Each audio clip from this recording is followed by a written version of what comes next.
So going back to you, if the algorithms are favoring a person who they don't support his arguments, because most of these virtual governments are more feminist, left, all that stuff, why do you think your messaging got so viral? Well, this is the interesting thing, because I didn't put a magic spell on the world. I'm not a magician. You're right. There's obviously a market for what I say. People talk about how I became the most viral person on the planet. I'll argue the point. Not only did I become the most viral person on the planet, I did it while being heavily shadow banned. They've known about me for a while. They've been trying to shut me up for a while. I've been shadow banned forever. So I became the most viral person on the planet with all the algorithms working against me. Unlike people like Logan who have all the algorithms working for them, against me. Because I'm resonating with people who are sitting there going, finally, this makes sense to me. This is how I feel inside. And this guy's finally talking about it. Everything else I consume is telling me to do things that just don't resonate with my truth. I'm only saying things that people agree with. So to chop my head off and try and delete me is asinine in and of itself, because there are billions of people out there, millions of people out there who feel the exact same way. This is what I was saying earlier, because, and once again, I'm assuming the social media companies have intellect and people who work for them who are intelligent. If they were smart, if I was a social media company, I would have come to me and said, listen, I would have had a board meeting and said, controlled opposition. And I would have come to me and said, Andrew, you have to correct your message. We don't want to delete you. We don't want to be censored. You have to say this way, this way, today, and slowly perhaps taper me down on certain subjects. That would have been smart. You're saying if they would have come to you and said, listen, we've been following you, buddy. And I would also talk to them and say, listen, I understand I'm now the most viral person on the planet. I have to take responsibility for the things I say.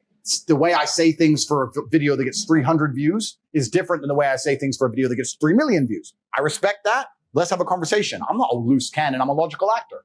They could have done that, but they were emotional. Instead, they martyred me and chopped my head off.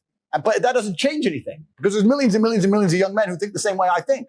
There are millions of young men out there who don't want to wear makeup, who don't want to put on a Pokemon suit and be a clown like Logan Paul, who don't want to take transgender blocking drugs, who don't want to assign themselves to any kind of feminist ideals, chop their dick who don't off. want to chop their dick off, who just want to grow up, go to the gym, get strong, be respected, make money, have a beautiful girl and a sports car. There's millions of men who want that. And I speak to those men, and most they think men want most that, men Andrew. want that. And they think by chopping my head off, those men are going to want something else, because they'll get rid of me and they'll put James Charles in front of them and say, no, foundation reviews. It ain't going to work. They don't want foundation reviews. It's not what they want. No. And it's truly crazy. They think that's going to work in and of itself at all. You don't think it's going to work? I think I've proven that it's not going to work. What's actually the most upsetting is this. I find it extremely hypocritical. And of all the things in the world, my pet peeves, the things that annoy me most are hypocrites. I find it extremely hypocritical that the system itself pretends it gives a shit about men's mental health. It will sit there and pretend it cares about all the men out there who are depressed, struggling, sad.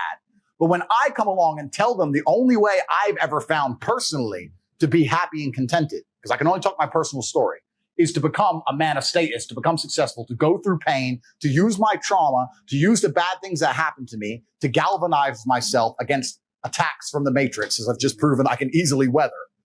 When I talk about men's mental health, they delete me. I thought you gave a shit about men's mental health. I'm the most popular man on the planet, and 90% of my content is not even about women. It's motivational and antidepressive. And you're going to sit here and delete me saying that I'm bad for women. What about men? I thought you gave a shit. All of a sudden, you don't give a fuck anymore, right? Just delete him. Who cares? I had a man message me. A man emailed me saying that he was going to kill himself. I get about 10,000 emails a week. I don't answer all of them, but I answer some of them. This guy, his email was so short that I believed him. Subject was, I'm going to kill myself. And the thing is, I know you won't reply. I'm going to kill myself. I don't know what to do. That was the email. And I sat there and said, listen, my friend, I get a lot of emails. I don't know how serious you are. I want you to make me a promise. I'm going to guess that you're not in the best physical condition you could be in. I want you to make me a promise that you're going to get a six-pack first and send me a picture of you with a six-pack. And if you still feel like killing yourself after that, I don't know you. I can't tell you what to do. But I want you to get a six-pack first. Email me back. We start going back and forth, et cetera, et cetera. I convinced him to get the gym. I said, get a six-pack, see how you feel. If you still feel like killing yourself, then I'm not telling you to kill yourself. I'm telling you that's what I would recommend. Started training. By the time he started sending me physique updates of him in a better condition, he started sending me huge emails of apology and thank you, saying you saved my life. I can't believe I was thinking of killing myself. You can't believe he changed. If that man would have emailed Logan Paul, would Logan Paul have given a fuck? He would have ignored the guy. You think he answers a single fucking email? He doesn't give a shit. All these fucking media figures, all these people who are good for the system, who are dancing on the devil and fucking sitting here talking about dangerous rhetoric and all the other bullshit. You think they'd fucking answer an email? They don't give a solitary fuck about the young men of the world. They would have left that man to die. And even if they would reply to him, what advice would they give? Go take antidepressants to watch my YouTube. They have no value to give the guy because they've never had a life of actual genuine struggle. I'm out here genuinely saving lives, genuinely saying to men, the world you now live in is so competitive that if you're not a competitive male, you're going to be perma-depressed. You don't have a mental disease. You're just in a competitive environment and you are losing. You need to become a competitive person. There's no easy way. It's going to be hard. It's going to suck. But if you get to topg, the name, if you get there, it's a life worth living. Right. That's what I'm saying. And then millions of young men are going, wow, he's showing that you can be born from nothing, single parent on a fucking council estate in the worst town in England, be stabbed, come from nothing, and survive and end up with a multimillionaire.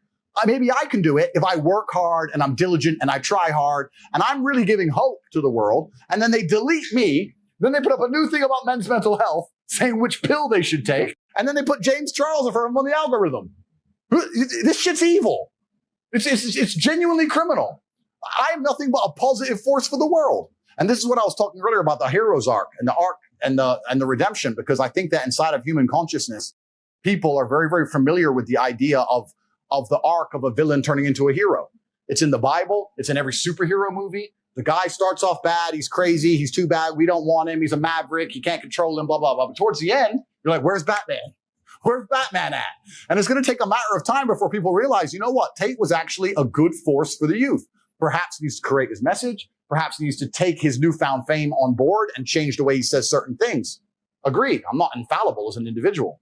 But to sit here and say I'm dangerous and I must be deleted is disservice to all the men of the world. And then they're going to start printing articles talking about men's mental health. They don't give a fuck about men. They don't give a shit about the 18-year-old boy out there who can't get a girlfriend and is genuinely lonely. And the fucking sports star's fucking them all. I'm telling him what he has to do. I'm saying, listen, bro, of course the sports star's fucking them all. He's a G. You ain't shit. If you were a chick, would you choose you? Because I fucking wouldn't. So whose fault is that? The best thing about being a man is you get to build your character from the ground up. You're not born with any value. You're born as a blank slate. I decided I wanted to be a big toting, kickboxing, Bugatti driving fucking bad boy. I did it all myself. Right. You get to choose. You want to be a musician and be sensitive and play guitar and get them that and be important that way. You get to choose. You want to go get in the cage and kick the fuck out of somebody. You get to choose to be anything you want, but you have to go and do it. Right. It's going to be difficult because it's competitive.